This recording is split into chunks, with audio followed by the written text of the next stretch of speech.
guys, and welcome back to Whole Wellness. My name is Anne, and I appreciate you tuning in today.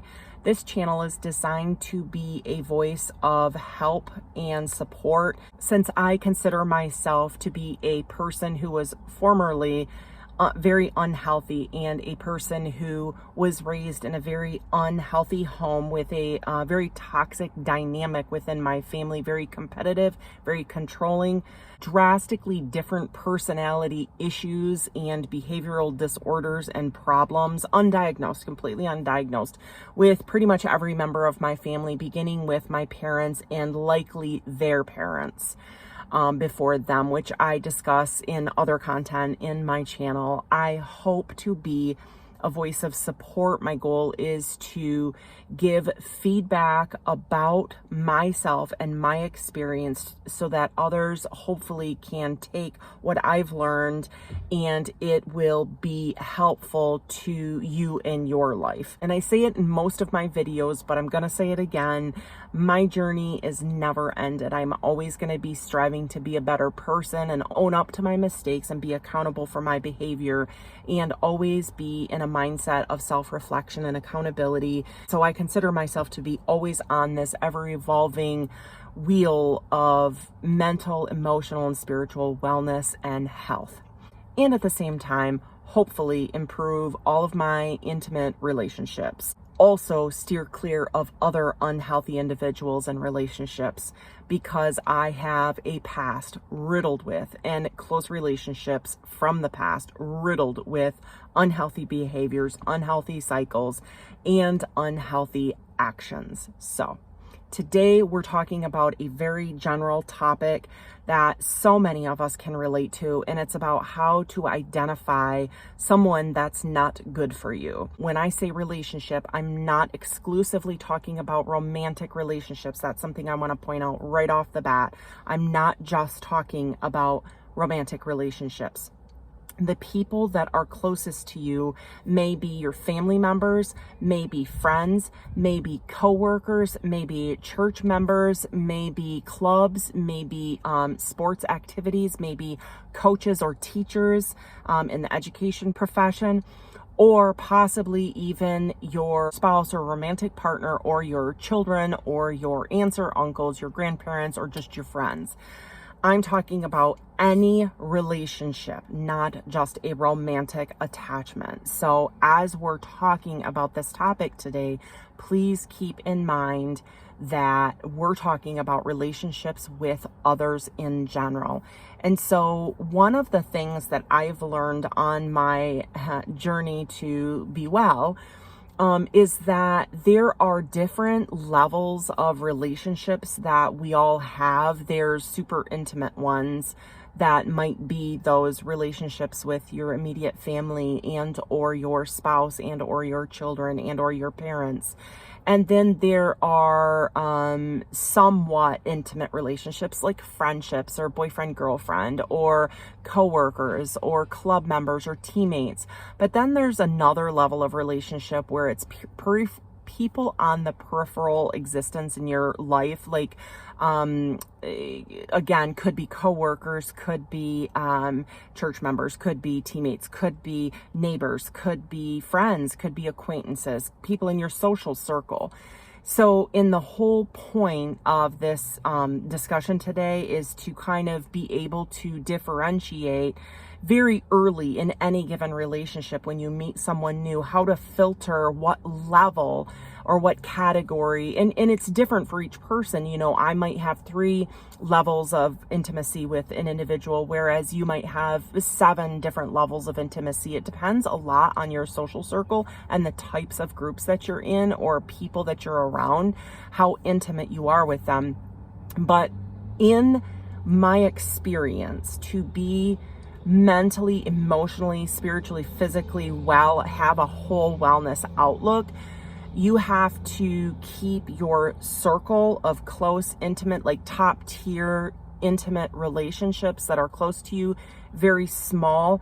It's not necessarily a requirement, but the more people that you bring into that intimate circle, the more likely it is that you might lose track of, that I have done this and you might too, lose track of or forget or not have such a regular acquaintance with them or interaction with them, that you lose track of or forget or overlook or allow certain behaviors or actions or words or whatever that might not be healthy for you. So the goal is to kind of keep your closest intimate relationships, that circle on the smaller side. And for each person, again, it's different. It might be 5 people, it might be 20 people, depends on who you are. But that allows you to keep close tabs with those people that are in your inner circle and keep a close intimacy and keep in touch with and keep contact with them so that you know what's going on in their life. They're able to reciprocate and know what's going on in your life, and that you can kind of have that mutuality and reciprocation that we desire in healthy relationships on a regular basis. Now, again, it might be you communicate once every 6 months. It might be you communicate every day. But that intimacy varies from person to person and from relationship to relationship.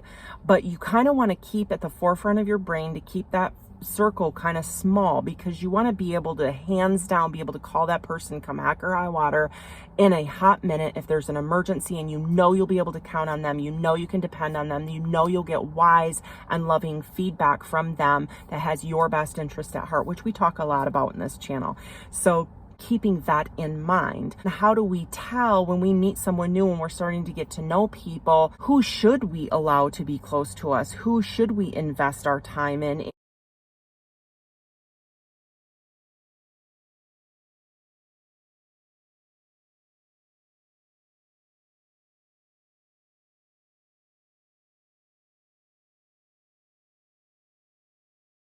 You'll know, most empaths will know, so stay tuned to your emotions, your reactions, your witnessing, what you overhear, what you see with your own eyes, and how these people, as you meet them, how they interact with others. Is this a person that I would that has qualities that I value, that I also hold dear, that I would appreciate or respect or rely on in another individual that I would like to have in my inner circle? And they should as well have that same smoke screen with you, and that's how you can tell you're kind of on the same plane with them. So what are some of the early warning signs that you can kind of watch for, and that'll know, you'll feel it in your gut, that you don't necessarily want that person to be in your inner circle? Yeah, you can be nice to them, you can be cordial to them, you can be helpful if it's a work or a church or an athletic situation, to these people, but you don't necessarily want them to be close to you, and you want to make sure that you keep your healthy boundaries in mind as you're interacting with people.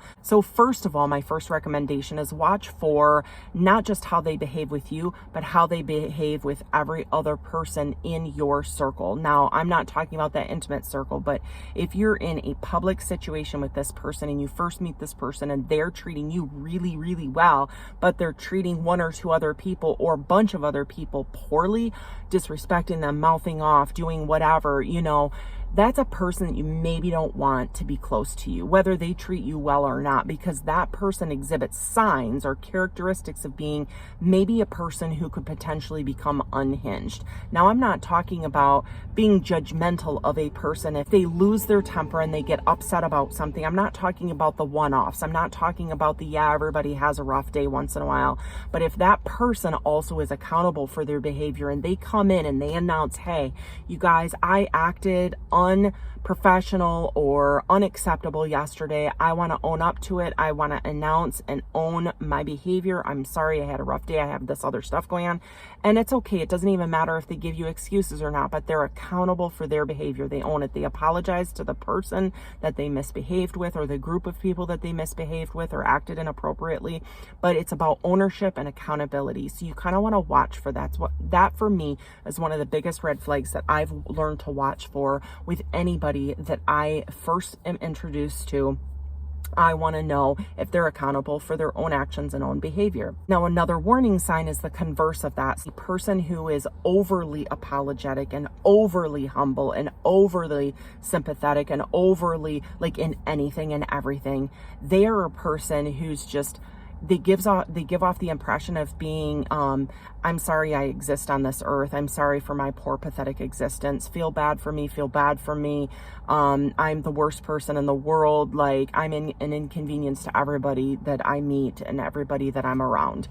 That is also just as bad as the other that I just mentioned and talked about, because this person has the likelihood and potential of being a covert narcissist, and you don't want to get close to someone like that. You don't want to get close to someone who's all doom and gloom. It's not healthy for you to develop an intimate relationship with and be around a person who essentially is apologetic for their existence from the get-go. That's just not a healthy mindset to be in. So you want to be careful of that type of person. So those are the first two kind of things that I like to watch for. Another thing that is just a general good rule to follow is just, what are their basic values? Do they exude valuing honesty and trust and or faith, if that's important to you? Like, these are the kinds of things, like whatever's important to you, you kind of want to value and have it be the same kind of values that the people that you're meeting. So again, this is going to vary from person to person. You kind of want to know who you are, and that's a really important aspect to meeting new people, is knowing who you are and what you're about and what your values are and what your morals are and what your beliefs are. If you meet someone who is absolutely the exact opposite of what your morals and your values are, then that person is probably a person you kind of want to steer clear of, or at least spend a little bit of time, not much, getting to know like a little bit more about why they feel the way they do.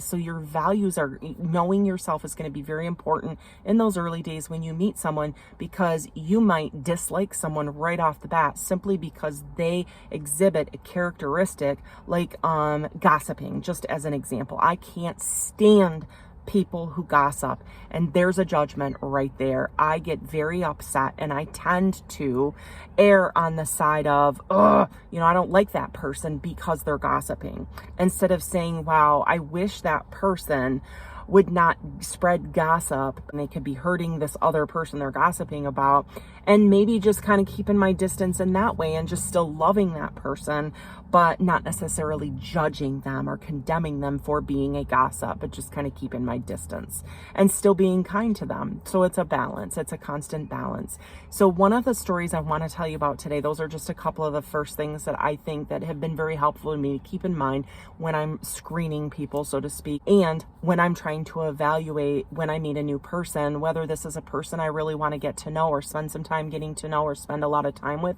or whether they're a person I kind of want to keep at arm's length and just keep in that acquaintance level and not that intimate, top tier kind of relationship, intimate relationship.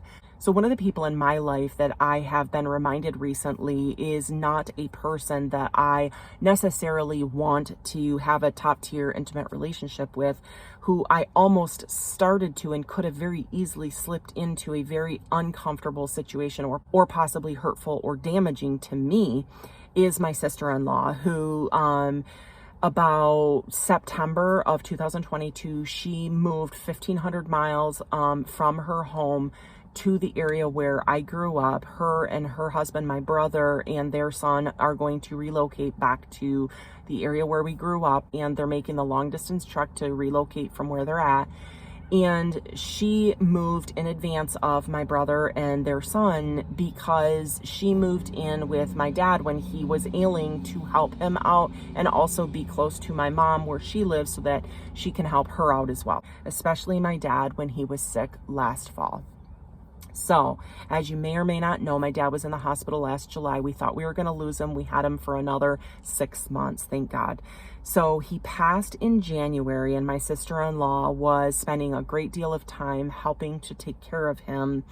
And when he was in the hospital the last couple weeks of his life in January of 23, she and I, by virtue of being in the hospital together and spending time with him, had a few conversations that kind of brought us a little bit closer together. The one big thing that brought us closer together, though, is her anxiety level and her stress level in those last few weeks was up to here. She had been through the ringer, according to her, dealing with my parents, who, as I mentioned, they're unhealthy. They're they've each got very different issues going on in different levels of being healthy or unhealthy.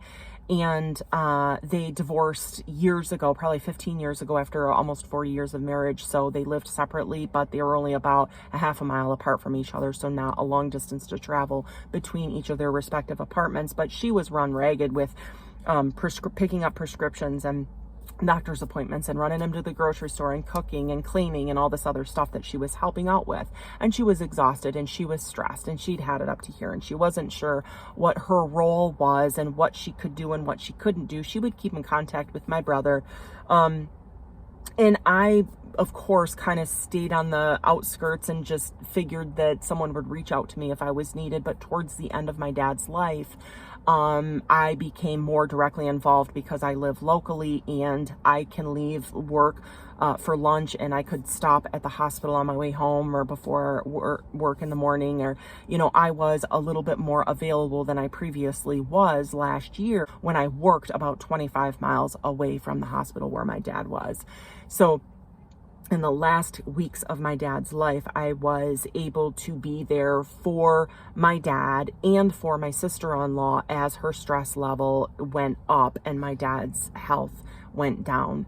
And the thing about me was I was available to her, texted with her, and supported and encouraged and was there for her and her time of need. And there were times where she was in tears and she was stressed and she needed a break, and I was there for her and I helped her out. But here's what started to happen. I started to notice and I started to feel this stirring inside me about the fact that her relationship and mine was changing. And I thought, I was very cautious of it because she's been married to my brother for over 20 years and I have never felt close to her from very early on in their relationship. From the moment I met her, I picked up on a dishonesty and a fakeness about her that I just could not shake and have never been able to shake from her. She and I have never been close because there's something about her that seems fake. I am not kidding you. I don't know exactly how to put it into words, except that it's a feeling that I got whenever we saw each other, which was a couple of times a year. This is one of the first things that I could put into words and tell you about that she would do that is what made me have this feeling. Like at first it was just a feeling I couldn't put into words. Then I started paying attention the last couple of years as I've gotten counseling. And one of the things, sorry about the sirens, guys. We're under a fire danger. So I hope that's not a fire danger. Like it's warm, it's dry where I live. And there's been a lot of problems with fires. So, anyway, back to the story. So, what my sister-in-law would do is when they would travel to the area where me and my brother grew up, I come from a family of 8, so this is just one brother. We would all have this, gathering, like the whole family would get together. And upon seeing everybody for the first time at the very first gathering, once they landed in the area, we'd all get together and we all say, hi, welcome back, big hugs, blah, blah, blah. Well, she would, and this was, I never paid attention to how she was with others. It was just with me. It was an icky feeling.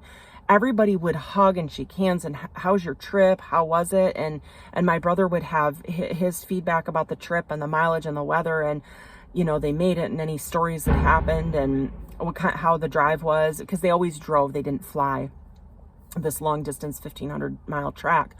And then she would hone in on me, and this is a big gathering of 15, 20 people, my family, their spouses, their kids, the cousins, aunts, uncles, all this other stuff, and she would hug me and say these exact questions: how was work, how are the kids, how's the house? And then bam, in 5 minutes she'd get almost like she had a list of etiquette questions that she was supposed to ask a family member. And then once she got the answer, oh yeah, and then the response, as you say, yeah, the kids are good, so-and-so's doing this, soccer or basketball or, art class or whatever, and you say they're good or the job's good or whatever, or it's been stressful, it's what happens, a 5-minute conversation, she'd be going, that's great, or or, and then it'd be, you could almost see her mentally checking off the list. This is what etiquette says I'm supposed to do, so I'm doing it. Now we're done with the conversation. And for the 2 weeks that they are in the area on vacation or whatever, or the visit or week or however long they were here, we would not have another conversation. Of course, I was not necessarily interested in finding out about her because from the very get-go, there was this fake persona and this nod and smile checklist of questions. And I always was like, there's nothing there. It was like this transparency with no depth whatsoever to her. So I never felt like I was dealing with a real person that had a soul and something to contribute and share with me. I always felt like I was dealing with this like transparent, like I'd be like looking around the corner to see what's on the other side because I could see right through it. And I felt like there was this emptiness and there was nothing there, that nod and smile. And then so for the entire time, whenever, and this has been over 20 years that they've been together, that I've known her and had a distant relationship with her by marriage only, that's just been like, she'd tick all the boxes in the first 5 minutes that we'd see each other after, a year or however long, 8 months, and then we'd be done and we would never have a follow-up conversation ever. And the other part of that was, I did not instigate any sort of conversation, but she also did not instigate a conversation. And I'm a very deep feeling person. I'm very open with people. You can kind of get the vibe of the type of person I am just from my channel. I'm a very connected person. There's pretty much nothing that I won't share about my life with anybody, except in situations like this where the hair on the back of my neck is standing up and the sirens are going off in my brain and I'm going, whoa, this is a person that scares me and I want to back off. And that's what I got from her.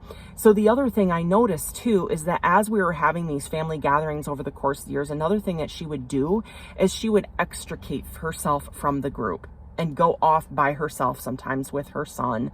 And so we would be sitting around talking, playing cards or watching a movie or something like that. And there would be the central group, the largest number of people. And there might be 2 or 3 people off having a conversation over here, but there was always the group and we were kind of gathered around in a circle. No matter where we went, to whatever park or whoever's house, wherever we gathered, the main group was always together in the living room or in the kitchen or wherever it was.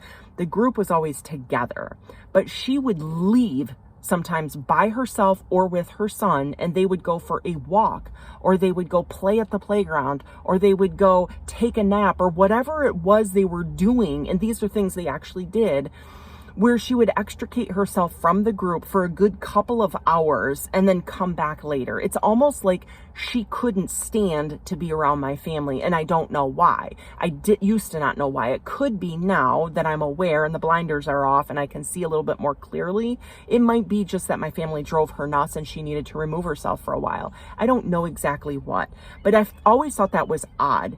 Like if you're in a family situation where you don't see people for a very long period of time or once a year, you would think to support your spouse or whatever, your significant other or whatever, that you would stick it out. You would be there. You would be present. But it was almost like she was just doing her duty. And that's what she was doing. She was doing the bare minimum. Same feeling that I got when I first met her and she was ticking off the boxes in her greeting hello. It's like, okay, I've asked that question. Okay, I've asked about your work. I've asked about your kids. I've asked about your house. Okay, I'm done with you. And I get the same feeling like she was doing the bare minimum. She hated it. She loathed it. She was just doing her obligation as a spouse, as a wife, as whatever. And that is why I felt the way I felt.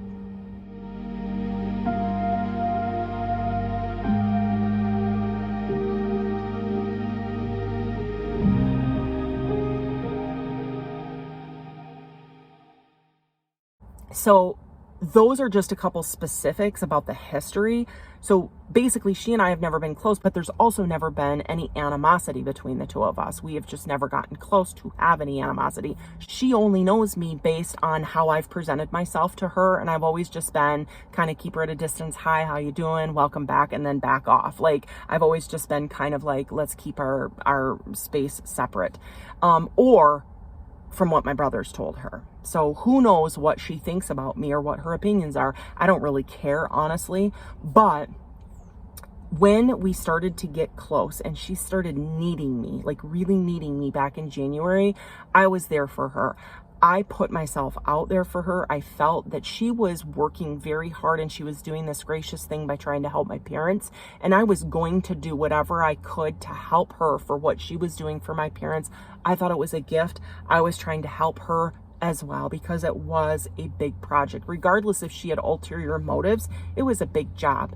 So we had a few conversations, and we started to have a little bit more intimate conversations in the hospital while my dad was sleeping or whatever. And there were a couple conversations that we had that got so intimate that I went, my guts, my sirens started to say, hey, Ann, be careful, Ann, be careful. And so I would back off on what I was divulging to her, what I was saying to her, what I was sharing with her. And I would later reflect, why am I being so cautious with her? I've never had any animosity with her. I've always just kind of had this distance with her because I always felt like there was this fakeness and this emptiness about her. And so I really don't have anything tangible to resent her for, or, no hard feelings, or she's not done anything to me. So why do I have this feeling? Why are my sirens blaring, warning, warning? So I would reflect on that. That happened multiple times during the weeks that my dad was in the hospital. But then my dad dies, right? She had, prior to my dad dying, cried a couple times with me because her anxiety and her stress and her she was revved up, she was amped up, and she was having a hard time. So I saw her tear up. I know she's capable of it, and I have since, but let me tell you how. My dad died. We saw him die. We were sitting there holding his hand. Not a tear was shed. Okay, it wasn't her dad. That's okay. Her husband sobbing. Not a tear was shed. I'm like, wow, she shed tears when she was stressed, and it was her mental wellness, I guess, at stake. And here's these other people. Maybe she just doesn't cry for others. Maybe she just cries for herself. Okay. But then the next day after my dad died, and in the moment, honestly, I wasn't even thinking that. I have to admit straight up, this is stuff that it never even occurred to me till now. It's April, right? And this happened back in January, at the end of January, beginning of February. So it's been a while, but it's only now, once I've gotten space and distance and time to clear my head of the murk and the dust and the emotions that followed in the aftermath of my dad's death and sorting out his estate and dealing with my siblings and all that stuff. But now that I've had time to think about it and sort it all out, I have a lot more clarity about it. And I've realized some of the things that happened, and I've been able to evaluate the emotions that I felt or emotions that I hadn't dealt with or sorted out at the time. And one of the things that happened that reminded me and brought me back to this place where I was like, yeah, I love you, but I don't think we can be close for this reason. Because the very next day after my dad died, my sister-in-law, myself, and my sister met for brunch the next day to kind of discuss the memorial and how we were going to do things and stuff like that, and schedules and a bunch of miscellaneous stuff. In that conversation, of course, I got emotional because I was expressing the desire to have everything handled in a very loving manner and no conflict, and just have everybody on the same page and be kind and respectful and gentle, handle the situation gently. And the vibe I got back from them was both, they looked at me like I had three heads. Like, why would I even be expressing that as a concern? Like, of course we're going to be kind and caring, but if you've watched anything else in my channel, you know that is not the situation in my family. My family tends to be very judgmental, very harsh, very insensitive, very name-calling, very sarcastic, very bitter, very harsh. We laugh and joke when we're hurting and we're angry, and there have been physical fights. There's been physical confrontations. There's been verbal confrontations. It is not a healthy family. It's not the picture of a healthy family. It's a very unhealthy family dynamic. I still love my family, but from a distance. And in that conversation, when I was expressing, this fear and this, of course, since my sister was the executor on the estate, I wanted to make sure that I communicated this number one concern of mine. And both her and my sister-in-law looked at me like, well, yeah, of course, like, why would you even be asking that? And I thought, gosh, they're not really feeling what I'm trying to express here. And I was sobbing. Like, I was hurting over the loss of my dad. Sorry if I tear up right now. Just give me a minute. Emotions were high, and I'm a deeply feeling person. So of course I was crying in this situation, and, I was, expressing this fear of mine, and both of them were receiving it like, good Lord, Ann, what are you asking for? Why are you asking? Like I had three heads. But that's how they took it. And in the moment, I was like, okay, Ann, I was telling myself, just don't get angry with them. Don't get upset. Just that's how they're handling it. They just don't understand, for whatever reason, they're not able to understand why you are afraid or why you're hurting. That you wish things were different and that you wish you had a healthy family. And all this stuff was kind of stirring inside of me and the tears were flowing. And in the moment, I was just like talking my emotions down to like calm down and just, handle it well and in a healthy manner. So that kind of wrapped up and we moved on to other topics and the conversation just continued. And a few seconds later, my sister-in-law's phone pinged notification. She got a text, she read it, and then she starts sobbing. And my sister and I, both of us went, "Oh, what's wrong? Are you okay?" And my sister-in-law looks up at us and she goes, "I just found out your brother," her husband, is going to bring the dog with him when he comes for the funeral. He's, long distance and he's got to travel 1,500 miles away to be there for the funeral for my dad and the memorial and everything like that to help take care of everything. And she's crying. She's just emotional, sobbing. She's so happy. My sister and I, in the immediacy of that, going, "Oh, we see that makes her happy." And we're like very compassionate. "Oh, that's so cool. That's great. Of course you would want your dog." I'm a dog person and I, of course, would want my dog with me. This is not, let me interject here, this is not an emotional support dog. It is just a pet. Let me say, it is not a licensed, like she doesn't have any conditions where this dog is medically necessary for her. It is her pet. Okay, so let me just put that out there. But she was crying. And once I got clarity and was able to walk away from that conversation and, I thought to myself, wow, she didn't shed a tear about my dad dying, her husband's dad dying, and me sobbing at the table with this fear and desperate plea for everybody to just be kind to each other and stuff like that. But she finds out her dog's coming and she starts sobbing. And I thought to myself, that's why we are not close. And let me tell you something else, okay? I couldn't help but feel that red alarm going off in my head the moment it dawned on me, wow, that's fake, that's manipulative, that just reeks of manipulation to me from a person, or emptiness of spirit, emptiness of soul. When someone is not able to shed a tear or bring up a hug of compassion or pat on the back or an intimate connection in any physical or verbal way with someone when they're distraught and their heart is breaking and you can see it and you can feel it, it's empathy. She wasn't able to be empathetic towards me or anyone in my family in the moment, in the aftermath of in the moment of my dad's death, or the immediate hours after my dad's death, or at the lunch the next day. That's what was missing, that connection between her and I and between my sister and I. When I expressed my heartache and my fear about the situation within our family, there was no empathy there whatsoever towards me or towards the situation.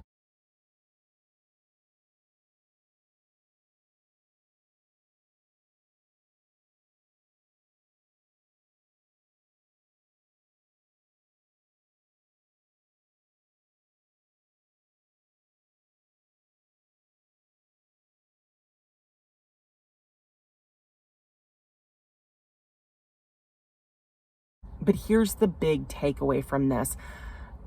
Once I discovered that, or had that aha moment, and it dawned on me, wow, no wonder she and I have never been intimately connected, and no wonder my sirens were blaring in the hospital when we were having these intimate conversations, telling me, slow down, be careful about what you say, make sure you use your filters, and make sure you keep your healthy boundaries. And I honored that instinct within me that was saying, hey, be careful here.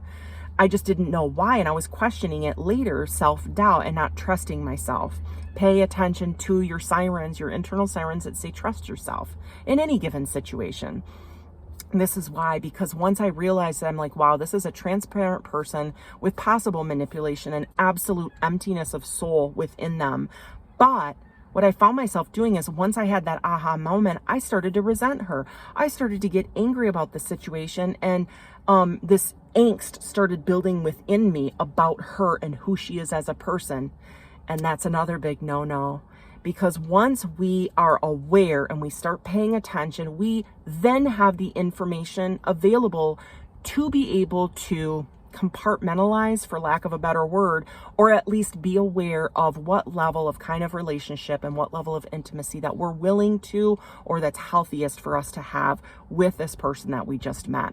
And she went down in that tier down here where it's a distance relationship, but at least fortunately for me, I know now not to resent her and not to hold it against her. I'm still going to love her in my heart and forgive her for whatever faults she has, just like I hope I'm forgiven too from the people that I've hurt in my past. But here's the thing, at least I know now who she is and what she's about. At least I didn't make the mistake back in the hospital of presuming that we had this intimate connection and getting close to her and then regretting sharing with her anything intimate about myself that could turn around and hurt me at a later time. So that's my feedback for you today, guys. Thanks so much for tuning in, and till next time, take care of